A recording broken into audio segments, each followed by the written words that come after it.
Inverse variation is when two quantities vary inversely, meaning that they do opposite things. So as one quantity increases, the other decreases proportionally. These equations that are here, they're all similar. So k is a constant of variation.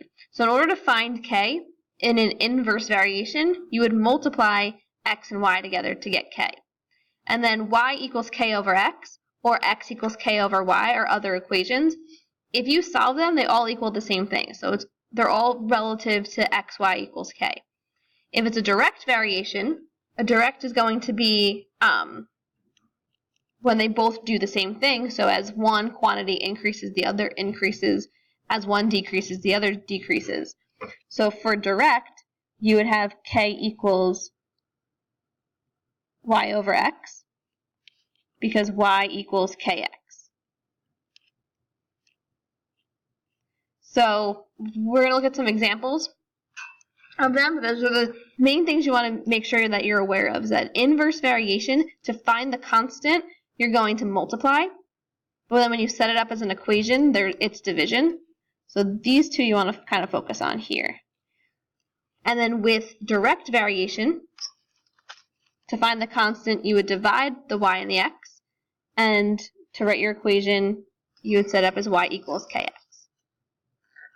So how can you tell from looking at data if it's a direct variation or an inverse variation? So if the product of corresponding x and y values is constant, then they vary inversely. If the ratio of corresponding x and y values is constant, then they vary directly. So that's just the k equals that we talked about in the other slide. So if the product, so k equals xy, so if xy is constant, then it is an inverse variation. If k equals the ratio of x and y, k equals y over x, you would end up with a direct variation. So now we're going to look at some examples and see if the relationship between the variables is direct, inverse, or neither, and then write the function that models the variation if it's direct or inverse. So first we have to figure out if it's a direct or an inverse variation. So for A, first we want to look to see what x is doing and what y is doing. So x is increasing and y is also increasing.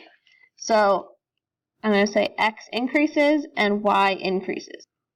So this is a possible direct variation.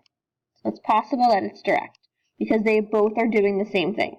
So in order to check if it's actually a direct variation, we need to check the k value, the constant. So because it's direct, k is going to be y over x. So we're going to take the y value and we're going to divide it by the x value. Okay, so when we do this, we get 40. So we're just going to check this for each one. So if I take 20 and I divide by 0.5, that's also going to give me 40. If I take 40 and I divide it by 1, I get 40. And 60 divided by 1.5 is also going to give me 40. So since I checked all of these with division and I ended up with 40, that's a constant all the way through, then this is a direct variation. So we know that this is direct. And then our function is going to be y equals kx. So we know k is 40.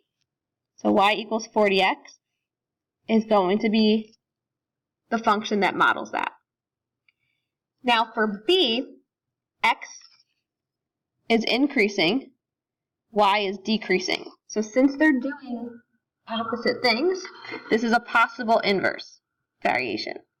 And we say possible because we're not sure until we check it. So it's possible inverse. So in order to find the k value with an inverse, we're going to multiply x and y together. So we're going to take 0.2 and times 40, and that's going to give us 8. So I'm going to take 0.5 times 16, that also is 8. 1 times 8 is 8, and 2 times 4 is 8. So since my constant of variation is constant, they're all 8s, then this is an inverse. Okay, so this is an inverse variation. And to write it, it's y equals k over x. So k is 8 over x. And that's the function that models it. In C, we're going to look at the x's and the y's. So as x is increasing here, y is decreasing. So this is a possible inverse. Okay, so we have to check by finding the k value. So the k is going to be, since it's inverse, x times y. So I'm going to have 0.5 times 40, which is 20. I'm going to have 1.2 times 12, which is 14.4. So right off the bat, I know this is not going to work because my k value is different. Okay, I have not a constant. I went from 20 to 14.4. So this is going to end up being neither.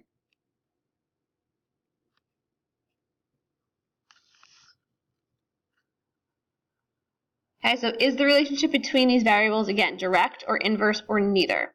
So in number 1, x is increasing, y is decreasing. So this is going to be a possible inverse.